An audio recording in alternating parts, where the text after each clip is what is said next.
Sa una, inisip niya na mayroon siyang ginawang mali upang tretuhin ng ganoon, ngunit nang nagsimula siyang maghukay sa katotohanan, natuklasan niya na hindi siya kundi ang mga usurpers na ito ang nagnakaw ng mga resources, bumubuli sa mahihina, at umasta ng may kay-abangan sa iba at nang maintindihan niya ito, ang kanyang cloak ay nagising ang kanyang spiritual power.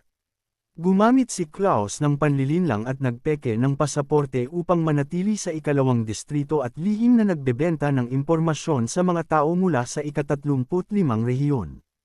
Pinukaw niya sila na gumawa ng mga pag-atake ng terorismo at pagkatapos ay naging isang bayani at nagligtas ng mga tao. Sa gayon, siya ay naging isang respetadong A-rank hero mula sa isang ordinaryong mamamayan. Nagtatamasa siya ng kaluwalhatian hanggang sa dumating si Captain Cigar at ang lahat ng atensyon ay lumipat sa kanya.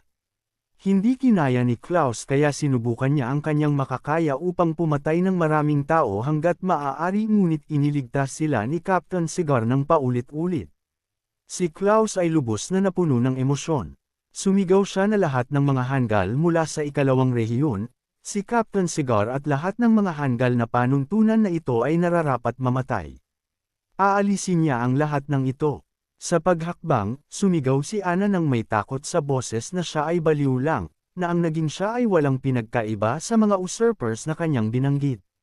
Pagkatapos ay ibinaling niya ang kanyang tingin sa lalaking nakatayo sa tabi niya at tinanong kung ano ang gagawin nila dahil ang baliw na ito ay talagang maaaring pumatay sa lahat ng naruroon.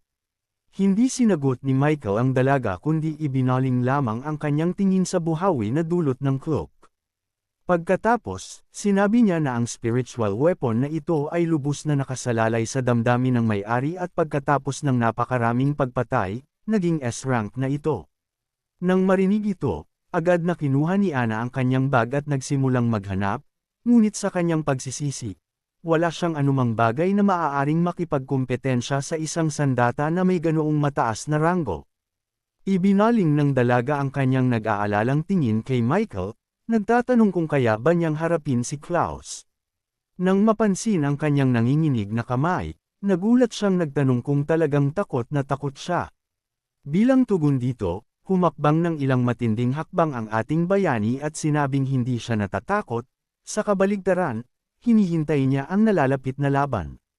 Lumutang sa ere, tinawag ni Michael si Klaus at sinabing mula sa kanyang sinabi, palihim siyang pumatay ng mga sibilyan sa Distrito 2 para lang maglabas ng steam. Itinaas ang kanyang ulo, sumigaw siya na talagang marami na siyang napatay. Inamin ni Klaus na lahat ng mga tagahanga, lahat ng mga taong iniligtas niya ang kanilang buhay ay pagmamay-ari niya kaya maaari niyang gawin ang anumang gusto niya sa kanila. Malungkot na umiling si Michael at sinabing ang A-rank hero na may 1,000,000 malakas na madla ay naging isang baliw na pumapatay sa mahihina at patuloy na nagmamadali mula sa maninira patungo sa tagapagligtas. Pagkatapos ay galit na sumigaw siya na kapag ang isang biktima ay naging salarin, ang lahat ng kanyang mga motibo ay hindi mapapatawad at hindi siya nararapat kawan. Ang mga salitang ito ay nagpatwa kay Klaus at sinabi niya na si Michael ay direkta magsalita tulad ni Captain Cigar. Bilang ganti, bibigyan niya siya ng 100 segundo upang subukang tumakas. Pagkasabi nito, sinimulan ng Cape Hero ang countdown. Nagpasya si Michael na huwag sayangin ang oras na ibinigay sa kanya at inactivate ang kakayahang kontrolin ang metal. Ilang sandali pagkaraan, ang matalim na talim ng sandata na kanyang nilikha ay lumabas mula sa buhawi. Lumikha siya ng ilang matalim na talim na may matalim na dulo sa magkabilang panig. Pagkatapos ay ang lahat ng ito ay nanatili sa likod niya, 4 sa bawat panig, tulad ng mga pakpak. Matapos magbilang ng 15, binuksan ni Klaus ang isang mata at sinabing siya ay napakapasensyoso at interesado siyang malaman kung ano ang gagawin ng kanyang kalaban. Gayunpaman, nang lumingon siya at walang nakita maliban kay Ana, naguluhan siya. Hindi niya naintindihan kung saan nagpunta si Michael dahil nasa gitna sila ng buhawi ng buhangin. Tumangala siya nang may tumawag sa kanya. Sa sumunod na sandali, inatake ni Michael ang cloak na siyang sanhi ng lahat. Nakatulong ito at agad na nawala ang buhawi, na nagpalaya sa lahat ng mga kawawang tao mula sa kanyang hawak. Ang mga tao ay mabilis na bumabagsak sa lupa, sumisigaw sa takot. Nagpakita ng gulat ang mukha ni Klaus. Hindi niya naintindihan kung paano nangyari ito. Gayunpaman, nang tiningnan niya ng mas malapit, napansin niya na ang mga sulok ng kanyang cloak ay tinusok ng matalim na talam. Ito ang unang pagkakataon na ginamit ni Michael ang kanyang S-rank ability upang pigilan ang isang spiritual weapon ng parehong antas, ngunit hindi niya inaasahan na ang spiritual power ay napakahirap kontrolin. Tumingin kay Anna, sumigaw siya rito na mag-isip ng paraan upang iligtas ang lahat ng bumabagsak na tao. Kumpiyansa itong sumagot na maaasahan siya ni Michael. Sa susunod na sandali, naghagis siya ng ilang itlog mula sa bag na agad na lumaki ng malaki. Kahit na naintindihan niya na kinakailangan ito, nalulungkot pa rin siya na magpaalam sa kanyang mga itlog ng hayop na nagkakahalaga ng $30,000 bawat isa. Nang makarating sa isang tiyak na sukat, nabasag ang mga itlog at damaloy mula rito ang isang malagkit na likido. Agad itong kumalat sa lupa sa makapal na patong. Ang mga bumabagsak na tao ay direktang lumapag sa kanya, na lubos na nagpalambot sa impact ng pagbagsak. Kinuha ni Klaus ang kanyang baril at sumigaw na hindi sila dapat mabuhay. Ang lahat dito ay dapat mamatay at para magawa iyon, kailangan niyang mabawi ang cloak. Itinaas ang kanyang baril, nagsimula siyang magpaputok ng galit na galit kay Michael, ngunit madali niyang naiwasan ang bawat bala na lumilipad sa kanya. Gayunpaman, nang naintindihan niya na ang mga balang ito ay hindi ordinaryo kundi homong at muli itong lumilipad sa kanya, naguluhan siya ng ilang sandali. Wala siyang pagpipilian kundi alisin ang mga ito sa pamamagitan ng pagputol-putol sa kanila. Samantala, nagawa ni Klaus na mabawi ang kanyang cloak.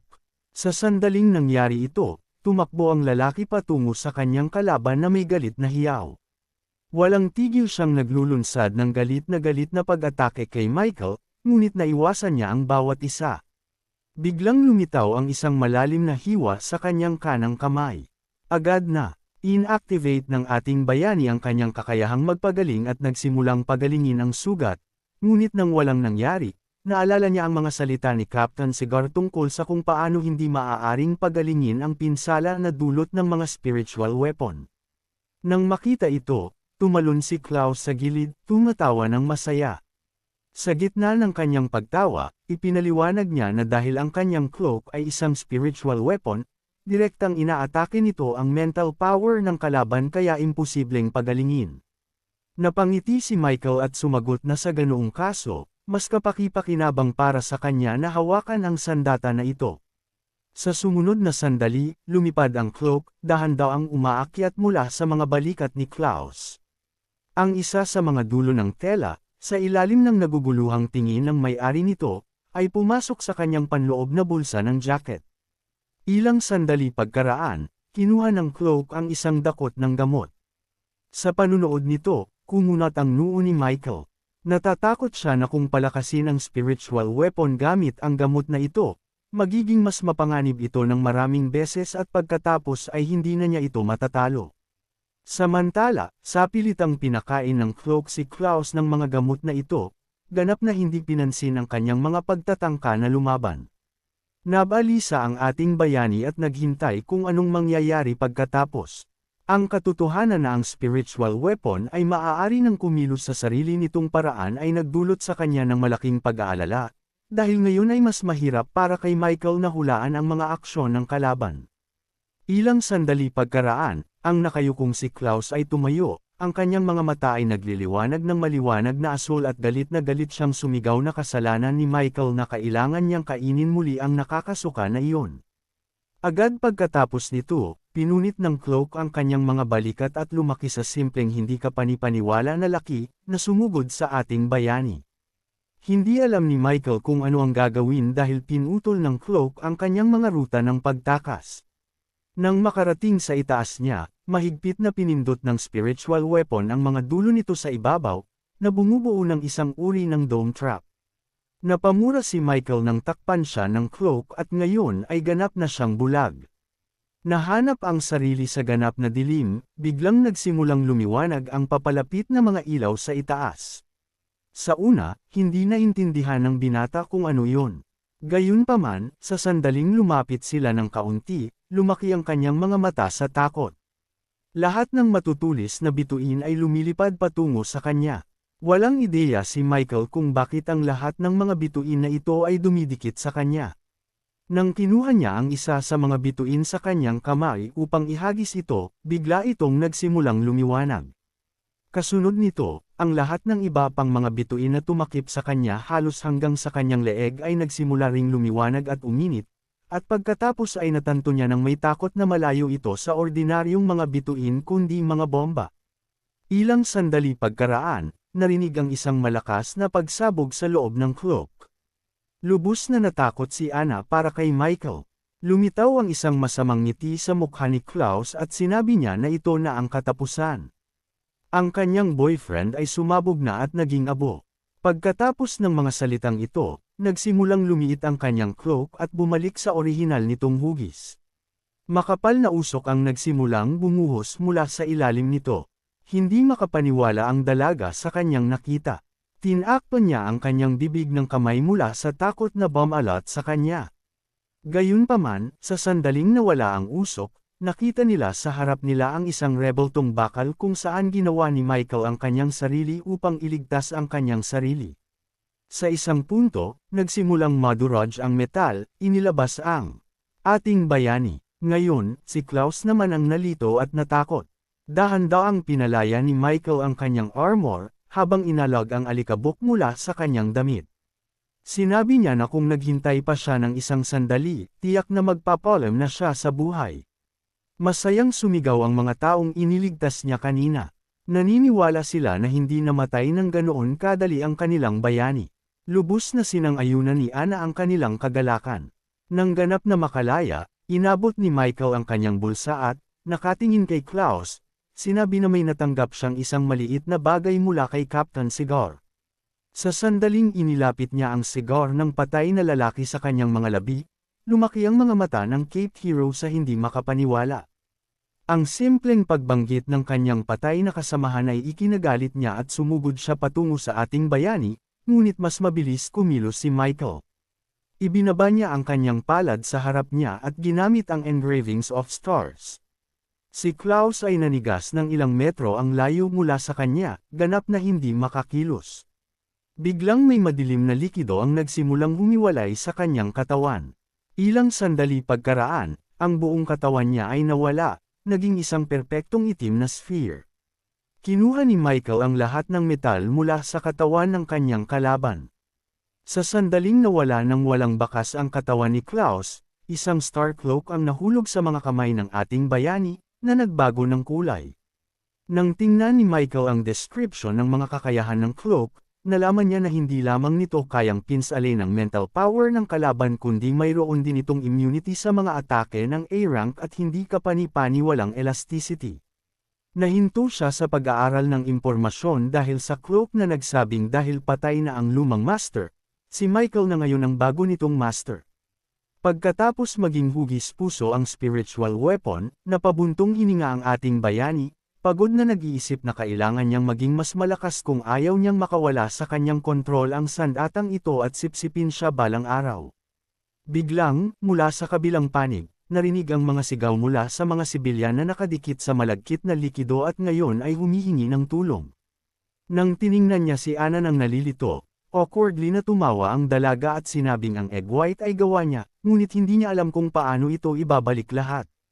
Matapos gumawa ng metal shield, lumipad si Michael sa ere, iniwan ang dalaga upang linisin ang kaguluhan na ito, at sa huli ay sinabi niya na darating agad ang isang rescue team kaya hindi na kailangan ang kanyang presensya.